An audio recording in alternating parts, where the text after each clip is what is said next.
Hello students, welcome to the MC study material channel. सी के अगले वीडियो लेक्चर में आपका स्वागत है। आज हम पढ़ेंगे असाइनमेंट ऑपरेटर के बारे में। पिछले लेक्चर में हम 4 ऑपरेटर्स के बारे में पढ़ चुके हैं। कौन कौन से? एरिथमेटिक, रिलेशनल, लॉजिकल और बिटवाइज ऑपरेटर। आज हम पढ़ेंगे असाइनमेंट ऑपरेटर के बारे में। असाइनमेंट का मतलब क्या होता है? किसी चीज़ को कुछ वैल्यू असाइन करना। ठीक है, तो असाइनमेंट ऑपरेटर में जो सिंबल यूज़ होगा वो क्या होगा? इक्वल टू का। इक्वल टू में लेफ़्ट साइड में एक वेरिएबल होगा जिसमें किसी एक्सप्रेशन का रिज़ल्ट या कोई वैल्यू स्टोर होगी, मतलब राइट वाली वैल्यू लेफ़्ट वाले वेरिएबल पे स्टोर होगी। ठीक है, दो चीज़ें हो सकती है, तो सिंगल वैल्यू जैसे मैंने लिखा a=10। ठीक है, ये असाइनमेंट ऑपरेटर है, मतलब 10 वाली जो 10 वैल्यू ये किस में जा रही है? ए वेरिएबल में, मतलब सिंगल वैल्यू। या किसी रिजल्ट एक्सप्रेशन का जो रिज़ल्ट होगा वो भी हो सकता है, जैसे मैंने लिखा a=x+y। तो x+y क्या है? एक एक्सप्रेशन, इसका रिजल्ट होगा, मतलब पहले सम होगा और जो भी आंसर आएगा वो आंसर पूरे कंप्लीट का सम होकर आंसर किस में असाइन होगा? ए में। ठीक है, असाइनमेंट ऑपरेटर केवल इक्वल्स टू। ठीक है, लेकिन इसमें एक और चीज़ है, short hand assignment operator. Short hand मतलब जिसको हम छोटे फॉर्म में लिख सकते हैं, वो वाले असाइनमेंट ऑपरेटर। ठीक है, तो असाइनमेंट ऑपरेटर के साथ एक और ऑपरेटर लग जाता है, उस चीज़ को हम बोलते थे शॉर्ट हैंड असाइनमेंट ऑपरेटर। कैसे? उसका सिंटेक्स देखते हैं। सबसे पहले क्या आएगा? एक वेरिएबल, फिर ऑपरेटर, फिर इक्वल्स टू का साइन और एक्सप्रेशन। अगर इसको एक्सपांड करें तो ये सब बनेगा variable equals two variable operator expression. अगर यहाँ से समझ नहीं आए तो एग्जांपल से समझते हैं, बहुत इजी है, समझ में आ जाएगा। जैसे मैंने लिखा है ये वेरिएबल, ठीक है, ए, ऑपरेटर मैंने लगा दिया प्लस, फिर लगाया इक्वल्स टू और फिर एक्सप्रेशन या वैल्यू कुछ भी, जैसे 2 लिखा। तो इसको अगर एक्सपांड करेंगे तो ये क्या बनेगा? ये तो क्या वेरिएबल ए था इक्वल्स टू वेरिएबल क्या है? ए, ऑपरेटर क्या था? प्लस और एक्सप्रेशन 2। क्लियर है? a=a+2 को शॉर्ट फॉर्म में असाइनमेंट के हम कैसे लिख सकते हैं? a+=2। क्यों? क्योंकि लेफ्ट हैंड साइड भी वही है और राइट हैंड साइड भी वही है, इसलिए उसको 2 बार नहीं लिख रहे, एक बार। और उसमें क्या हो रहा है? प्लस, तो प्लस इक्वल्स टू और कितना एक्सप्रेशन 2। ठीक है, जैसे मैं एक और एग्जांपल लेते हैं। अगर मैंने लिखा a-=10, ठीक है, तो इसका फॉर्म क्या हो जाएगा? अगर ये एक ही साइड लिखा और ये शॉर्ट हैंड ऑपरेटर है, assignment short hand assignment operator अगर ये है, मतलब ए वाला ही वेरिएबल दोनों साइड आएगा। तो A assignment equals to A right में भी आएगा, क्या हो रहा है? माइनस, और कितना से हो रहा है? 10 से। तो इसका मतलब ये हुआ। ठीक है, तो ये शॉर्ट फॉर्म है, शॉर्ट हैंड फॉर्म असाइनमेंट का। तो इसको एक्सपेंड करेंगे तो क्या हो जाएगा? a=a-10। ठीक है, तो हम देखते हैं ये जो शॉर्ट हैंड असाइनमेंट ऑपरेटर है, ये 2 तरह के ऑपरेटर्स के साथ यूज़ होता है। रिलेशनल ये एरिथमेटिक ऑपरेटर्स के साथ, ये पांचों प्लस, माइनस, मल्टीप्लाई, डिवाइड और मॉड्यूलस।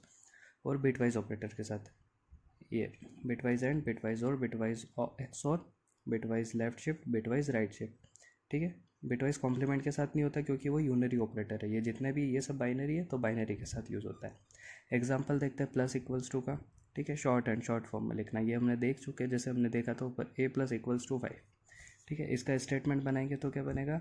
a=a+5। तो इसका शॉर्ट फॉर्म ये हो जाएगा। माइनस का लिखते हैं a-2, तो इसका स्टेटमेंट क्या हो जाएगा? a=a-2। a*=10, तो ये क्या हो जाएगा? a=a*10।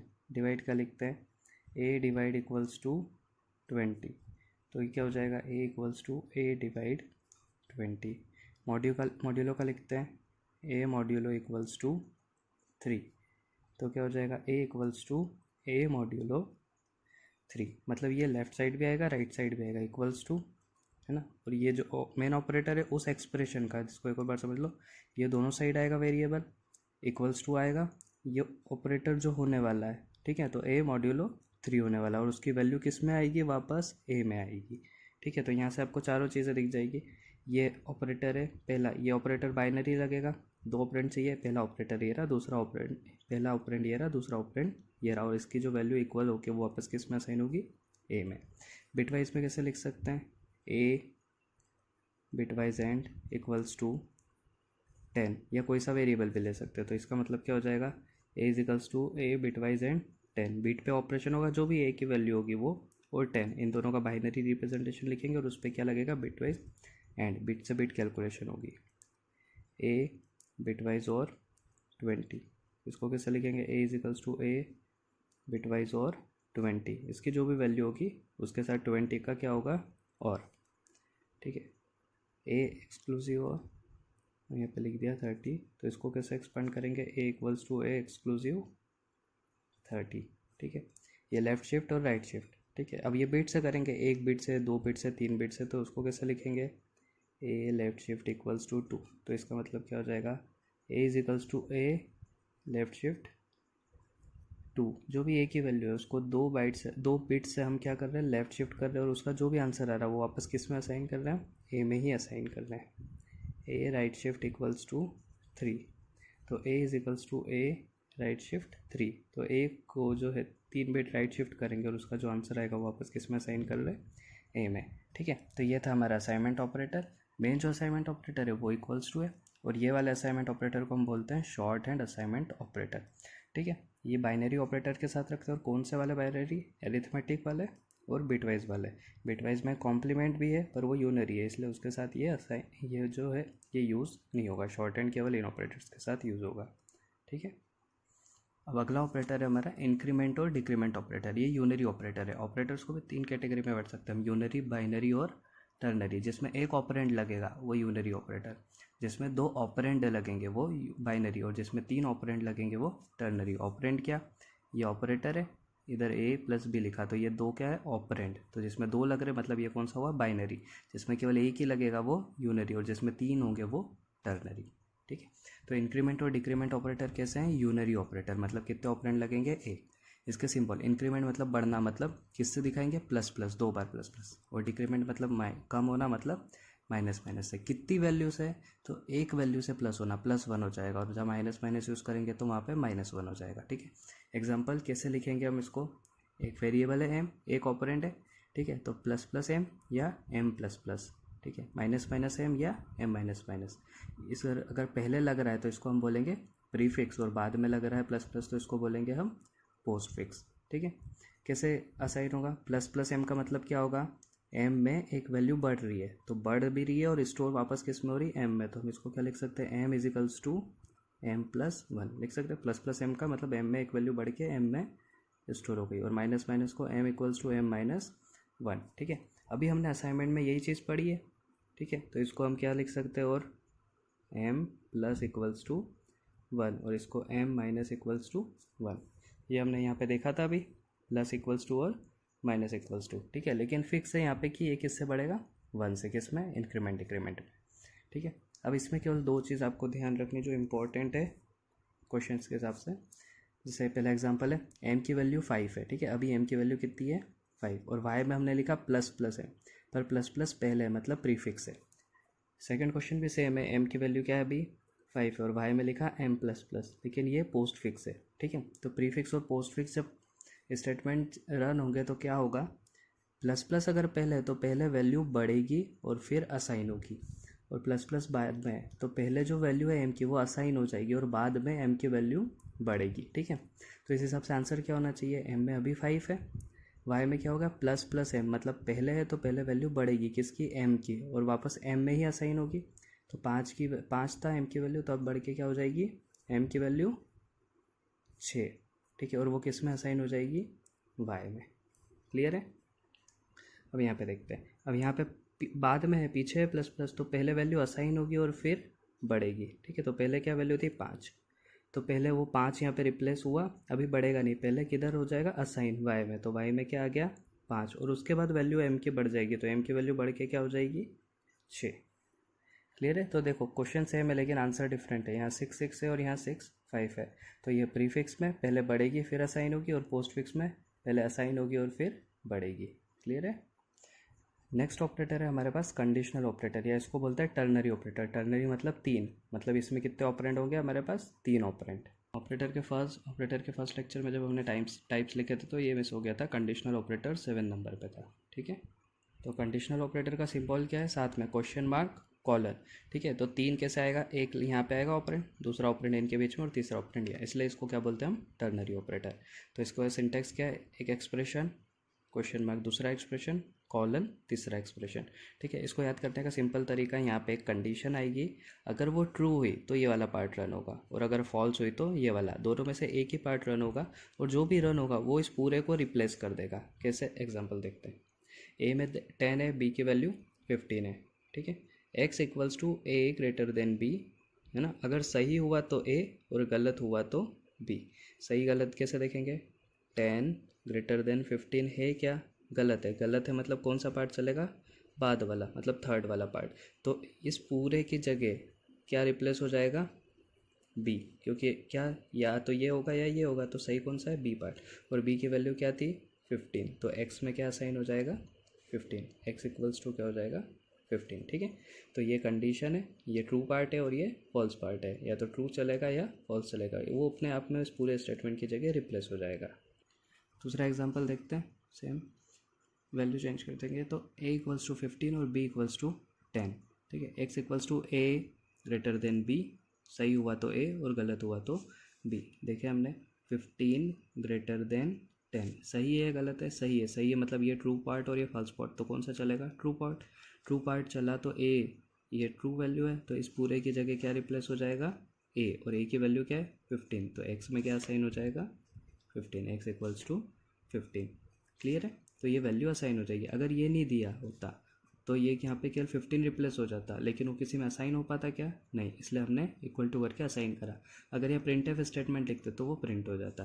ठीक है, अब ये जो केवल टर्नरी ऑपरेटर है, इसको हम कैसे समझ सकते हैं, ये कंडीशन है, इफ एल्स हम आके पढ़ेंगे, अगर उसमें लिखे हम तो ये इफ़ और ये कंडीशन ए ग्रेटर देन बी। ठीक है, अगर ये सही हुआ तो एक्स में किसकी वैल्यू जाएगी, ए में, और गलत हुआ तो एक्स में बी की वैल्यू, तो वही इफ़ का पार्ट अगर कंडीशन ट्रू हुई तो x equals to a, else x equals to b. ऐसे हम इसको एक्सपैंड कर सकते हैं।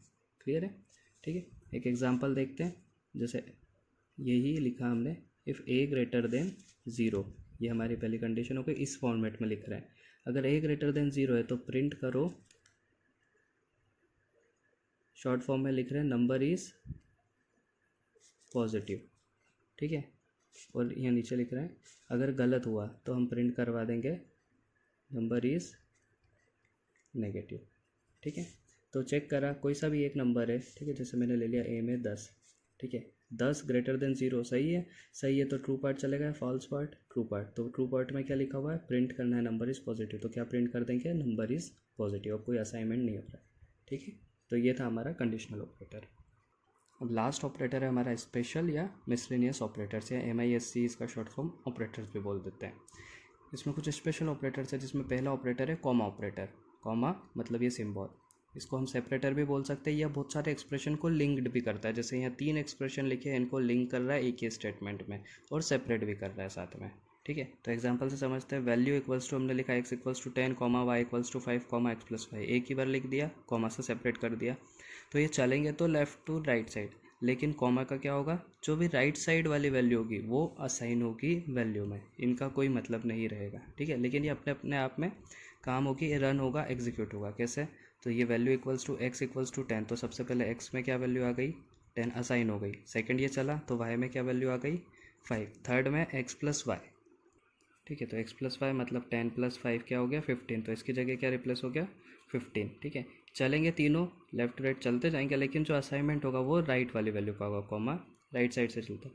तो ये जो राइट वाली वैल्यू ये असाइन हो जाएगी किस में, वैल्यू में, तो वैल्यू इक्वल्स टू क्या हो जाएगा, 15। ठीक है, अगर मैंने केवल लिख दिया वैल्यू इक्वल्स 6 7 8, तो क्या असाइन होगा, चलेगा इधर से 6 7 8, लेकिन राइट साइड से उसकी वैल्यू जो होगी वो असाइन होगी, मतलब 8 वाली वैल्यू इसमें असाइन होगी। क्लियर है। स्पेशल ऑपरेटर में सेकंड है हमारे पास साइज ऑफ ऑपरेटर। ठीक है, ये साइज़ बताता है। अब इस साइज ऑफ में एक आर्ग्यूमेंट देना पड़ेगा, हम वो दे सकते हैं डाटा टाइप, कांस्टेंट या वेरिएबल। तो ये उसकी कितनी साइज़ है, नंबर ऑफ बाइट्स। ठीक है, नंबर ऑफ बाइट्स रिटर्न करेगा। जैसे मैंने लिखा m equals to size of int, तो इंट की कितनी साइज़ है वो रिटर्न करेगा, और किस में असाइन हो जाएगी, m में। इंट की साइज़ डिपेंड करेगी 2 बाइट या 4 बाइट। ठीक है, हम मान के चलते हैं 2 बाइट, तो ये जो 2 बाइट है ये किस में असाइन हो जाएगा, m में। ठीक है, ये हम प्रिंट एफ में डायरेक्ट लिख सकते हैं, print F percentage size of float. Float की साइज़ कितनी होगी, 4 बाइट, तो इस पूरे साइज ऑफ फ्लोट की जगह क्या रिप्लेस हो जाएगा, 4, और वो प्रिंट हो जाएगा। ठीक है, जैसे for example a equals to क्या लिया मैंने, 5, और b equals to size of a, तो ए की जो भी साइज़ होगी वो किस में असाइन होगी, बी में। लेकिन ए किस टाइप का है पता है क्या अभी नहीं, तो जो भी उसका डाटा टाइप होगा वो यहाँ पे हो जाएगा, ठीक है। मान लो मैंने इसको ले लिया कैरेक्टर ए इक्वल्स टू, अब कैरेक्टर है तो इसको कैसे लिखना पड़ेगा, सिंगल कोट में, ठीक है। या ऐसे अगर डायरेक्ट लिखा तो इसकी जो भी सिंबल होगा आज के वैल्यू के करस्पॉन्डिंग वो रिप्रेजेंट होगा, ठीक है। तो कैरेक्टर ए इक्वल्स टू 5, तब साइज ऑफ ए क्या है कैरेक्टर मतलब 1 बाइट, तो बी में क्या आ जाएगा 1 बाइट, ठीक है। तो साइज ऑफ हम जनरली यूज़ करते हैं एरे और स्ट्रक्चर की साइज़ का पता लगाने के लिए। कैसे देखते हैं, जैसे मैंने लिखा यहाँ इंटीजर ए 10, ठीक है। अब मैंने यहाँ पे लिखा साइज़ ऑफ किसकी साइज़ ए की, ठीक है। और ये असाइन करवा लिया बी में, बी डिक्लेयर कर देंगे पहले। तो अब ए क्या है, इंटीजर एरे है, इंटीजर एरे, एरे की साइज़ कितनी है 10, एरे की साइज़ 10 है, ठीक है। और इंटीजर में कितनी मेमोरी लेता है, 2 बाइट लेता है, तो 10 उसकी स्पेस है पूरी, कितने एलिमेंट्स आएंगे 10 एलिमेंट्स, और हर एक इंटीजर टाइप का होगा तो कितनी साइज़ लेगा 2, तो टोटल कितने हो जाएंगे 20 बाइट्स, तो इसकी साइज़ कितनी हो जाएगी एक की 20 बाइट्स। ऐसे स्ट्रक्चर में अलग अलग डाटा टाइप्स लेंगे हम तो उसकी साइज़ भी पता कर सकते हैं किससे, साइज़ ऑफ से। तो स्पेशल ऑपरेटर है हमारे पास एम्परसेंट और पॉइंटर के लिए स्टार, ये कहाँ पे यूज़ होगा, पॉइंटर में हम इनको अच्छे से पढ़ेंगे, पर ये भी स्पेशल ऑपरेटर में आता है। एम्परसेंट का मतलब ये रिटर्न करता है एड्रेस, ठीक है, मेमोरी लोकेशन का जो भी या जो भी वेरिएबल कहाँ स्टोर हुआ उसका एड्रेस रिटर्न करेगा। और एस्ट्रिक्स को हम बोलते हैं पॉइंटर टू अ वेरिएबल, किसी भी वेरिएबल को हमको पॉइंटर वेरिएबल बनाना है तो उसके आगे हमको क्या लगाना पड़ेगा, स्टार। जैसे स्टार है लिखा है, इंट स्टार है मतलब वो कौन सा वेरिएबल है, पॉइंटर वेरिएबल है, किस टाइप का, इंटीजर टाइप का, ठीक है। तो और इसको हम ऐसा भी याद रख सकते हैं कि ये वैल्यू रिटर्न करता है जब हम प्रिंट एफ में इसको यूज़ करेंगे। और लास्ट डॉट और एरो, ये एक्सिस ऑपरेटर बोलते हैं इनको, ये यूज़ होते हैं हमारे पास स्ट्रक्चर में आएंगे ये, ठीक है। स्ट्रक्चर का हम जब ऑब्जेक्ट बनाते हैं और उस ऑब्जेक्ट के थ्रू वैल्यू को एक्सेस करते हैं तो हम किसका यूज़ करते हैं, डॉट का और एरो का। अगर सिंपल है, सिंपल जैसे इंटीजर कैरेक्टर वैल्यू है तो हम डॉट का यूज़ करेंगे, लेकिन स्ट्रक्चर पॉइंटर है तो हम किसका यूज़ करेंगे, एरो का। क्लियर है, इसको स्ट्रक्चर में हमारे डीप में पढ़ेंगे और इनको पॉइंटर्स में। तो ये था हमारा ऑपरेटर्स का पूरा टॉपिक, यहाँ पे कंप्लीट होता है। Thank you.